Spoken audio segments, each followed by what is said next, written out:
Hello, hello, j'espère que vous allez bien. Alors, je vous remercie de liker, de partager et de commenter si ce post vous a plu.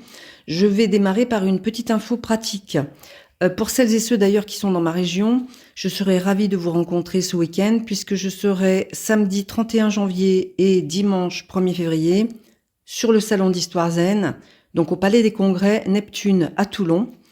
Par ailleurs, je donnerai 2 conférences sur l'astrologie karmique et les astéroïdes.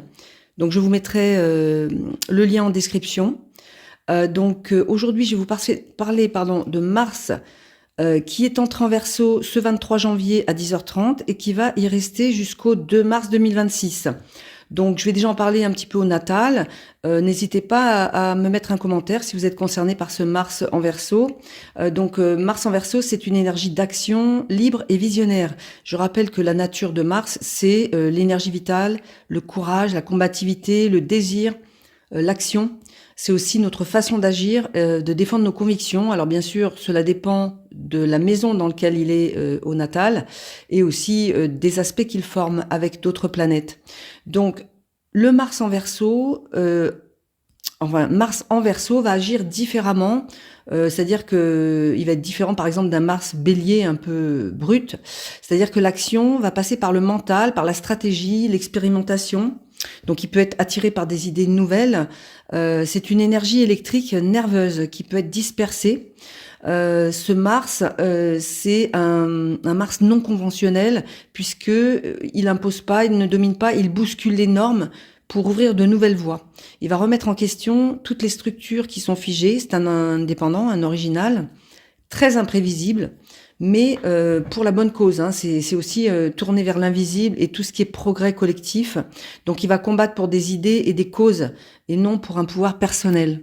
C'est un Mars en Verseau qui va avoir beaucoup d'affinités avec tout ce qui est technologie, science, innovation, réseau. Il y a un rapport aux autres qui est quand même assez provocateur, rebelle, face aux contraintes, hein, face aux hiérarchies, aux règles. Donc, il va défendre ses convictions, ses idées et surtout la liberté individuelle ou collective. Donc, son défi, j'allais dire, ça peut être de dépasser une tendance à l'inconstance, à la dispersion, à cette rébellion qu'il habite, l'expression émotionnelle qui peut être souvent rationnelle et qui peut paraître assez froide, et surtout une fixité dans ses convictions. Alors, je vous laisserai mettre des commentaires si cela résonne.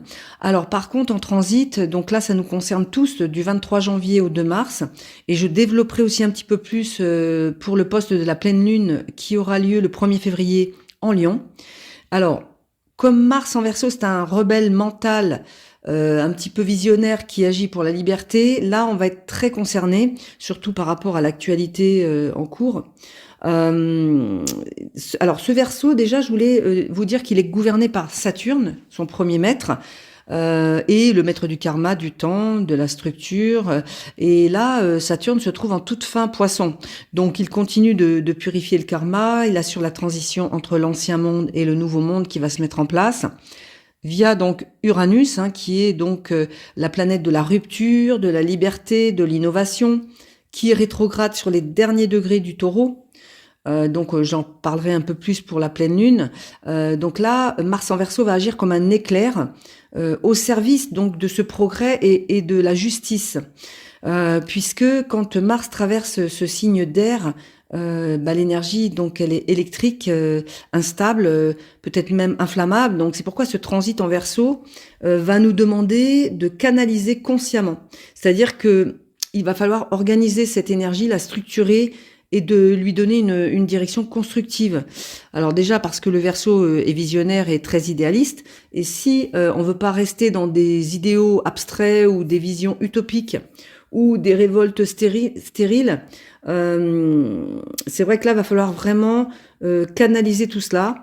Et donc cette association hein, des énergies martiennes et uraniennes va vraiment, tant sur le plan personnel que collectif, ouvrir une dynamique assez forte. Pour tout le monde, c'est une période propice à l'ouverture, à la prise de risque, pour exprimer notre originalité.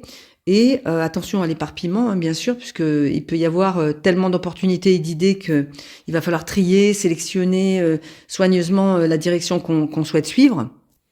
Et c'est une énergie voilà, je vais y arriver, prométhéenne, qui peut conduire à des confrontations avec nos structures intérieures, mais aussi les structures extérieures établies, hein, certaines figures d'autorité, et donc canaliser en cadrant, en organisant, pour concrétiser des idéaux dans la réalité. Donc la clé, vraiment, elle réside dans cette capacité à canaliser les énergies, hein, en tout cas.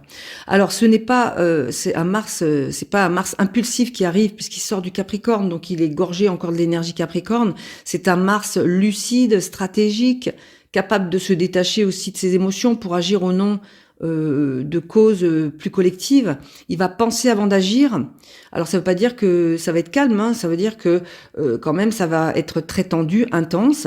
Et cette énergie de Mars en Verseau, elle peut agir aussi comme une lame qui coupe, qui tranche, qui sépare, mais pas pour détruire gratuitement, mais pour se libérer, pour clarifier, pour restructurer. Et sur le plan personnel, ça va déclencher des ruptures nettes, des sortes de réformes intérieures profondes, de reprogrammation complète de nos modes d'action, de fonctionnement, de nos élans vitaux.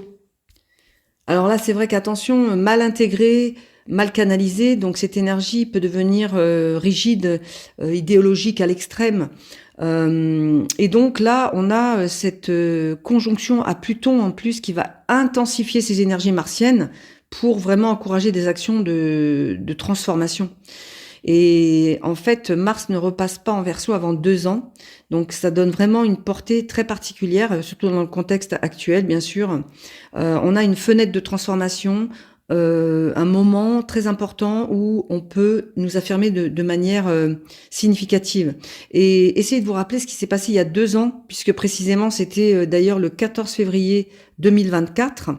À l'époque, déjà, Pluton et Mars étaient aussi conjoints en Verseau sur le 0°45.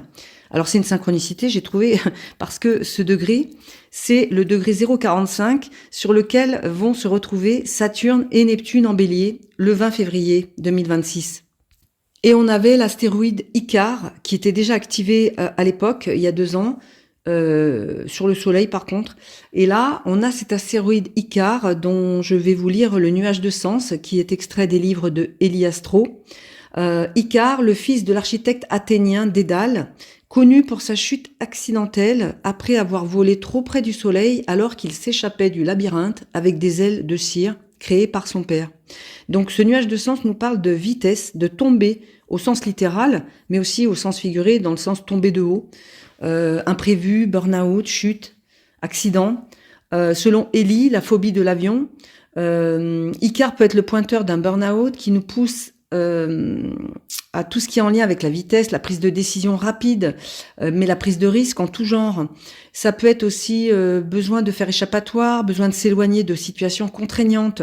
Donc, pour ma part, ça me parle de réajustement de trajectoire. On tombe parce qu'on est allé trop vite par rapport à notre capacité d'intégration, et c'est un moment de recalibrage, un moment où la vie nous oblige à ralentir juste avant de repartir beaucoup plus vite, pour voler plus juste, plus aligné. Donc pour moi, Mars-Pluton, cette conjonction, c'est l'art de transformer la chute en conscience. Et comme il était activé en 2024, aujourd'hui, Icare est conjoint. Alors Icare est à 2,47 €, il est conjoint au Soleil, et le 27 janvier, Icare sera à 4,24 € et il sera conjoint à Mars-Pluton en conjonction exacte sur le 3e degré 34 du Verseau. Donc c'est vraiment un contexte. En plus, on a Uranus qui repasse direct début février, avant de passer en avril en Gémeaux. Autrement dit, la vitesse va encore s'accélérer. Donc on s'approche clairement de l'autoroute, hein, c'est-à-dire on va prendre l'autoroute. Donc Icare nous apprend maintenant à ajuster notre pilotage intérieur parce que l'accélérateur, la pédale va être enfoncée, quoi. Ça va aller à une vitesse très très rapide. Donc voilà, essayer de transformer cette intensité en puissance maîtrisée, cette urgence en trajectoire plus alignée, et surtout la vitesse, faut la transformer en direction consciente. Donc c'est vrai que cette conjonction, j'entends dans mon entourage, ça fait peur, etc. Mais il faut pas avoir peur en fait, parce que c'est pas une énergie de destruction pure et dure. Pluton, c'est toujours, comme je disais, la planète de la richesse. C'est toujours une destruction pour quelque chose de meilleur. C'est un changement de paradigme. Il nous suffit de reprendre notre souveraineté intérieure, se recentrer sur soi, malgré la tempête extérieure en fait, hein, dans toute période intense. C'est-à-dire que tous les grands bouleversements n'ont jamais eu lieu dans un petit confort où tout allait bien. Donc sur le plan personnel, c'est vrai que Mars-Pluton, c'est souvent une rupture, une décision radicale, la fin d'un rôle ou d'une posture ou d'un fonctionnement en nous. Ce sont des structures intérieures qui s'effondrent parce qu'elles ne nourrissent plus notre évolution. Et en fait, si on a peur de ces énergies, c'est qu'on a peur du changement et on a surtout peur de l'évolution. Donc c'est une opportunité de croissance, il faut la saisir. Voilà, donc c'est vrai que en plus, ce qui est quand même, moi j'ai trouvé quand même cette synchronicité du 0°45, ce degré clé, puisque c'est celui de la future conjonction Neptune-Saturne en Bélier, qui va marquer un nouveau cycle majeur. Bon, je referai un post bien sûr. Et Mars va être le gouverneur de cette conjonction. Donc tout est lié. Ce que nous vivons maintenant prépare déjà la suite de notre destinée. Et donc ce Neptune qui quitte les Poissons le 27 janvier, en même temps que cette conjonction Mars-Pluton exacte, c'est quand même pas une coïncidence. Moi, je crois pas du tout aux coïncidences. Donc là, le 27 janvier, Neptune en Bélier, réveil brutal, le retour du feu. Donc avant, je voulais juste dire que c'est vrai que c'est une bonne nouvelle parce que 14 ans de Neptune en Poisson, je sais pas pour vous, mais en tout cas, c'est vrai que il y a eu de bons aspects par rapport à la spiritualité, mais quand même, on avait beaucoup de flou, de confusion, une tendance à la victimisation, beaucoup d'illusions, de fuite. Des dépendances qu'on voulait pas voir. Et là, c'est le réveil brutal. Donc, on sort d'une longue période de purification. On va être très fixé rapidement puisque Saturne va le rejoindre 15 jours plus tard pour mettre du cadre et concrétiser tout cela. Donc, en fait, moi, ce que je voulais surtout dire, c'est que là, ce transit va nous pousser à regarder nos chaînes intérieures. Là où on a toléré l'inacceptable, là où on a accepté des schémas, des rôles, des rêves qui nous servent plus. Et soudain, ces situations qui étaient supportables, elles vont devenir intolérables. Donc cette énergie quasi prométhéenne, ce vol du feu aux dieux, de remettre en cause l'ordre établi, c'est déjà à l'intérieur de nous en fait. C'est ce Mars en Verseau, il nous pousse à allumer notre propre feu intérieur. Ce feu qui n'est pas destructeur, mais qui est révélateur, qui est moteur, qui est réveil. C'est les prises de conscience, le Verseau. Il nous appelle à devenir les architectes de notre propre liberté, à choisir consciemment là où mettre notre énergie. Donc c'est vraiment pour moi ce transit une révolution intérieure, une invitation à prendre une place, et c'est surtout une manière différente de penser qui va réajuster nos trajectoires de vie. Alors, je vais pas faire plus long parce que j'ai encore beaucoup de préparation à faire pour le salon de ce week-end et j'ai encore le post de la pleine lune à faire aussi avant ce week-end. Donc, je vous remercie encore pour vos likes, vos partages et n'hésitez pas à vous abonner. J'ai beaucoup de personnes qui likent mais qui ne sont pas abonnées. Ça pourrait permettre à la chaîne d'être encore plus visible. Donc, je vous remercie encore sincèrement. Prenez bien soin de vous et je vous retrouve pour le post de la pleine lune que je ferai également cette semaine. À très bientôt. Au revoir.